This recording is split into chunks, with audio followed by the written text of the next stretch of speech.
नमस्कार दोस्तों, स्वागत है आपका। आज है 19 दिसंबर। चलिए अपना करंट अफेयर का सेशन स्टार्ट करते हैं। आज हमने जो पहला क्वेश्चन लिया हुआ है वो अर्थव्यवस्था से लिया हुआ है। देखते हैं क्या क्वेश्चन है। दुनिया का सबसे बड़ा ऑफिस का उद्घाटन कहाँ पे किया गया, इसका नाम क्या रखा गया, इसका शुभारंभ कब हुआ और किसके द्वारा किया गया, कौन सी कंपनी इसको बनाई है, इन सभी आयाम पर जहां से आयोग क्वेश्चन करेगा।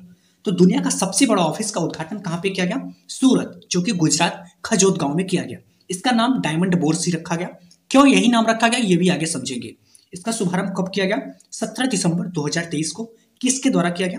प्रधानमंत्री नरेंद्र मोदी के द्वारा इसका शुभारंभ किया गया। अच्छा, कौन सी कंपनी इसको निर्माण की है? तो मार्फोजेंसिस कंपनी। अब बात करते हैं कि दुनिया का जो सबसे बड़ा ऑफिस है ये है क्या, यहाँ पे होगा क्या। ये पूरे विश्व का हीरे का बाजार है। मतलब यहाँ पे हीरा बनेगा भी। यहाँ पे व्यापारी आपस में बैठ के मैनेजमेंट और व्यापार से संबंधित रणनीति भी बनाएंगे और हीरे का व्यापार करेंगे। अब बात करते हैं कि इसका विशेषता क्या है। दुनिया का सबसे बड़ा तो है और भी जितने आयाम पर समझेंगे। इसका लागत कितना लगा? 2000 करोड़ रुपए। इसका क्षेत्रफल कितना है? तो 67 लाख वर्ग फुट। क्षमता कितना है? 65,000 लोग इसमें साथ में काम कर सकते हैं। इसकी मंजिला की बात करें, देखो इसमें टोटल 9 टावर है, मतलब 9 टावर है, 9 बिल्डिंग है और सभी बिल्डिंग 15-15 मंजिल की है। कार्यालय की बात करें तो 4200 से ज्यादा कार्यालय यहाँ पर है। और इसके साथ देखो, इसके साथ ही प्रधानमंत्री मोदी के द्वारा 2 चीज और घोषणा किया गया। पहला, अंतर्राष्ट्रीय एयरपोर्ट। अंतर्राष्ट्रीय एयरपोर्ट इसलिए घोषणा किया गया क्योंकि ये जो हीरे का व्यापार होता है ये पूरे विश्व में होता है, अपने देश में तो बल्कि कम ही होता है। तो जब पूरे विश्व में होता है तो पूरे विश्व के लोग आसानी से यहाँ पे आ जा सके, तो इसलिए यहाँ पे अंतर्राष्ट्रीय एयरपोर्ट की भी घोषणा किया गया। और साथ में हीरा, सोना, चांदी ये सब रत्न में आता है, इसलिए इसको विश्व की रत्न राजधानी की भी घोषणा किया गया। अब आपके मन में एक क्वेश्चन आ रहा होगा कि अभी तो इसको बना दिया गया दुनिया का सबसे बड़ा ऑफिस, इसके पहले दुनिया का सबसे बड़ा ऑफिस कौन था? इसके पहले पेंटागन, जो कि यूनाइटेड स्टेट ऑफ अमेरिका में था। चलते अपने नेक्स्ट टॉपिक पे। नेक्स्ट टॉपिक हमने बीबीसी से लिया हुआ है। देखते हैं क्या क्वेश्चन है। अभी हाल ही में कोविड-19 का नया सब वेरिएंट अपने देश में आ गया। उनको हम देखेंगे कहां पर आया, उसका नाम क्या है और वो किसका सब वेरिएंट है।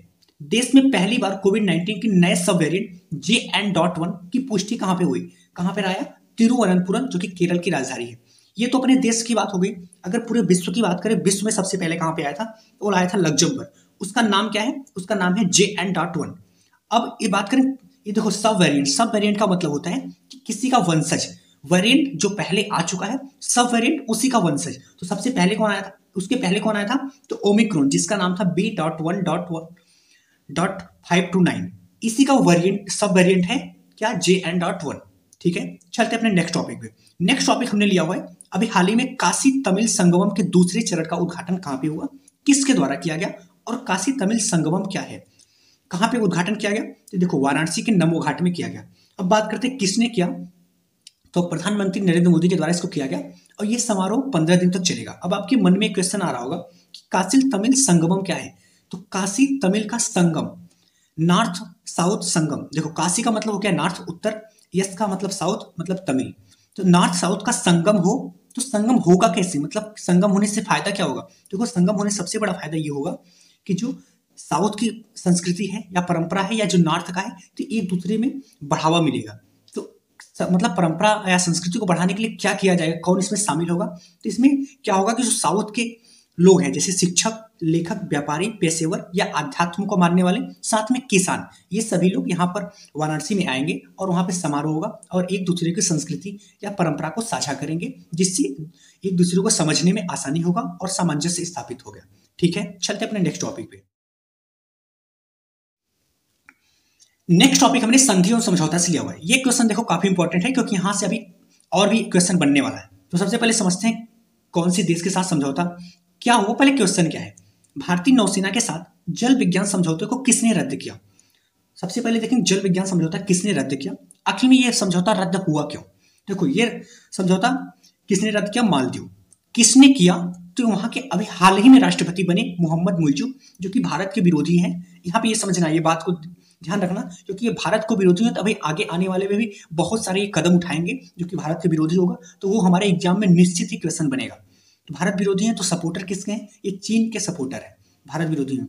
अब बात करते हैं पहले अभ्यास क्या था। जल विज्ञान समझौता जो कि 2019 में भारत और मालदीव के बीच हुआ था, इसमें क्या था कि भारतीय जो नौसेना था ये सर्वेक्षण करने के लिए मालदीव जा सकता था।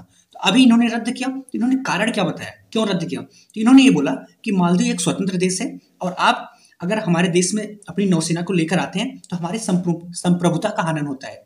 तो देखो यहाँ पे इसके पहले नहीं हो रहा था, इसके पहले जो राष्ट्रपति थे उनके साथ ऐसा कुछ नहीं हो रहा था। वो इसलिए नहीं हो रहा था क्योंकि वो भारतीय सपोर्टर थे। इसके पहले राष्ट्रपति कौन थे? इब्राहिम साहली। तो देखो यहाँ पे समझने वाली बात है, ये भारत के विरोधी हैं और अभी जस्ट बन के आए हैं। तो अभी ये बहुत सारे कदम उठाने वाले हैं भारत के विरोध में, जो कि इसलिए जैसे यहाँ पे क्वेश्चन बन सकता है। चलते हैं अपने नेक्स्ट टॉपिक पे। नेक्स्ट टॉपिक हमने अंतर्राष्ट्रीय संबंध से लिया हुआ है। ये क्वेश्चन काफी इंटरेस्टिंग है, आपको समझना कुछ समझने को मिलेगा। अभी हाल ही में गृह मंत्रालय ने किस देश और किसकी मृत्यु पर एक दिवसीय राजकीय शोक घोषित किया? तो यहाँ पे समझ में आ गया कि राजकीय शोक क्या होता है। कहीं हम लोग के वाला तो राजकीय शोक नहीं, क्योंकि हम लोग की यूनिवर्सिटी में अगर किसी का निधन हो जाता है तो भैया आज हॉलीडे है ऐसा, लेकिन ये वाला राजकीय शोक नहीं, मतलब पूरे राज्य या पूरे देश को ही बंद कर दिया जाए। तो यहाँ पे राजकीय शोक क्या होता है उनको सही समझेंगे। सबसे पहले ये समझते हैं किसकी मृत्यु पर और वो किस देश के क्या थे। तो देखो किसकी मृत्यु पे, वो है शेख नवाब अल अहमद की मृत्यु पर एक दिवसीय राजकीय शोक की घोषणा किया गया। अब ये है कौन? ये थे कुवैत के अमीर। देखो अमीर इन द सेंस मतलब रिच का मतलब नहीं, जैसे हम लोग की तरफ अमीर का मतलब रिच होता है, लेकिन वहां पे अमीर का मतलब हाईएस्ट पोस्ट। जैसे अपने देश में राष्ट्रपति का पोस्ट होता है, वैसे ही कुवैत में अमीर का पोस्ट होता है। तो अमीर पोस्ट पे ये थे शेख नवाब अल अहमद। इन्हीं की मृत्यु पे राजकीय शोक की घोषणा किया गया। कब इनकी मृत्यु हुई? 17 दिसंबर को। तो अब बात करते हैं ऐसा किया क्यों गया? क्योंकि भारत और कुवैत का संबंध काफी मजबूत है, इसलिए ऐसा किया गया। अब आपके मन में एक क्वेश्चन आ रहा होगा, आखिर में राजकीय शोक होता क्या है? अगर एक दिन की छुट्टी नहीं होता है तो होता क्या है? देखो राजकीय शोक में होता है कि राज्य की सभी जितने भी गवर्नमेंट ऑफिस होंगे, वहां पे जितने भी मनोरंजन एंटरटेनमेंट फंक्शन होने वाले होंगे उनको नहीं कराया जाएगा। साथ में उनके सम्मान में अपना जो तिरंगा वहां पे लगा होगा उसको आधा झुका दिया जाएगा। ठीक है जी, ठीक है। तो इनकी मृत्यु हो गई तो वहां पे नए अमीर कौन बनेगा? नए अमीर इन द सेंस समझना कि हाईएस्ट पोस्ट, जैसे अपने यहाँ राष्ट्रपति होता है। तो नए अमीर कौन बनेगा? शेख मेसर अल अहमद। इसके पहले कौन था? शेख नवाब अल अहमद। केवल नवाब और मेसर में अंतर है। अब बात करते हैं राजनयिक संबंध भारत और कुवैत के बीच कब स्थापित हुआ था? तो 1963 में। व्यापार की बात करें कितना है? लगभग $10 बिलियन।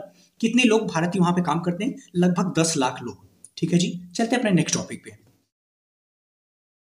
नेक्स्ट टॉपिक हमने पर्यावरण से लिया हुआ है। ये डायरेक्टली तो पर्यावरण से संबंधित नहीं है, लेकिन आप समझना कैसे पर्यावरण संबंधित है।